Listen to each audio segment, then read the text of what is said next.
So, Billy, why are you here today? Why are we here? I suppose there's a couple of reasons, really to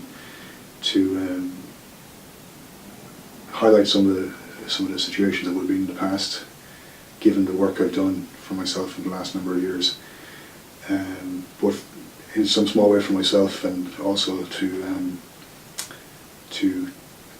try and reach others who maybe are going through similar circumstances, or who know people who are actually going through similar.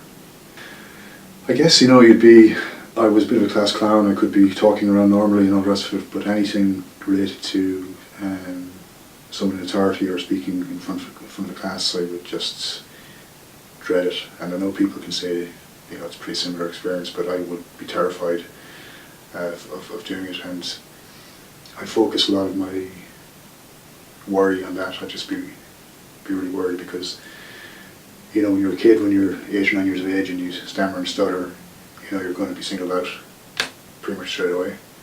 But it was never consistent. It was always different. Like, I could talk perfectly with my friends or family, but the anxieties I had, I wasn't to know at that time. I just felt that it's something you grow out of, or just a regular kid stuff or whatever. But it wasn't really, it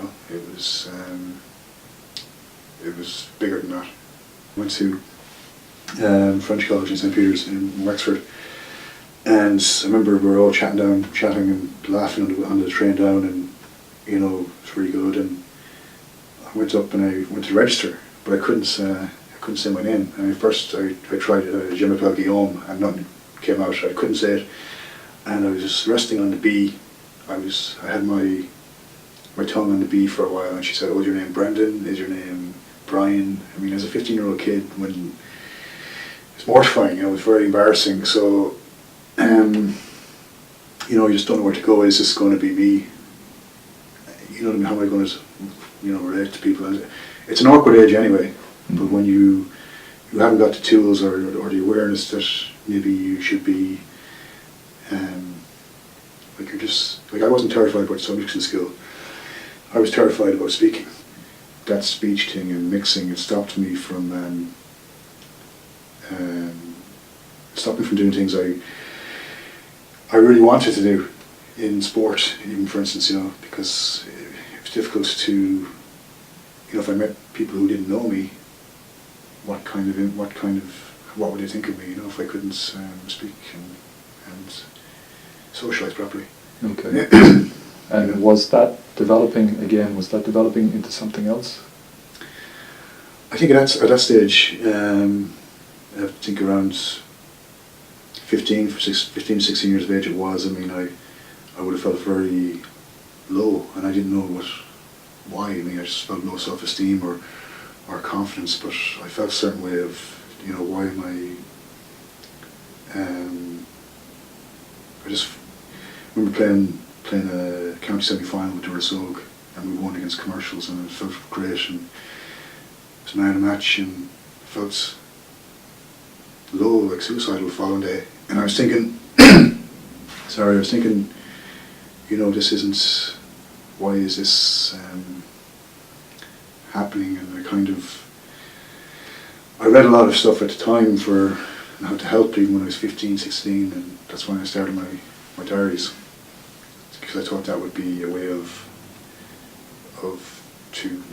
even at that stage, I wanted to see what I could do for myself. I wasn't just going to be in the corner and not be able to talk. I wanted to be the person who I knew I could be all the time. And did you ever think about going to a GP or? No, it was never on the cards. I mean, I suppose at the time it would have been, that's how I would have felt, and it would have dissipated. And then you're thinking, well, it's school, it's, at a certain age, 15, 16 anyway, where maybe you're more inclined to it. We just had no idea. And did it affect your personal relationship with your family? Not so much. I mean, I would always got on very close to my parents, and got on very well with the other family members. I'd say it would have affected people outside who didn't know me, like how far I could reach, you know. I mean, when I was 15, I wanted to go play rugby in like a local rugby school, but I was worried about, you know, how would I be able to talk to people and do that. And then I got some offers to go to some youth clubs we were one of the best in Ireland at the time in soccer, and I said no, because how am I going to, I was playing with some of them for tip at the time, both in football and soccer, but I never really believed in myself. But you don't know that when you're 16, 17. You just think that's something you will gain or you will develop into. Did you feel different from your contemporaries then? I did, but I would hide it very well. I mean, I wouldn't show anyone the diary. And I suppose I was good to a certain level in school and in sport, so I think that gives you more of a gateway to be accepted than if you weren't. You know, I mean, I was always biggest in my class, so it was kind of it was easier. I suppose the cracks were papered over a little bit. I remember doing my mocks and leaving cert, and God, I suppose most people do for mocks, you know, it's nothing, but got nowhere. I was playing probably 5 games a week. I was doing a lot of sports, and I think that helped me with the mood at that time. But I think the leaving cert, about 2 months beforehand, my dad got me a hypnosis tape, and I started using it for stress, and I couldn't say it impacted my moods overall, because that really helped, and I just thought this was a natural. You've nothing to judge it by. You've nothing to, you know, to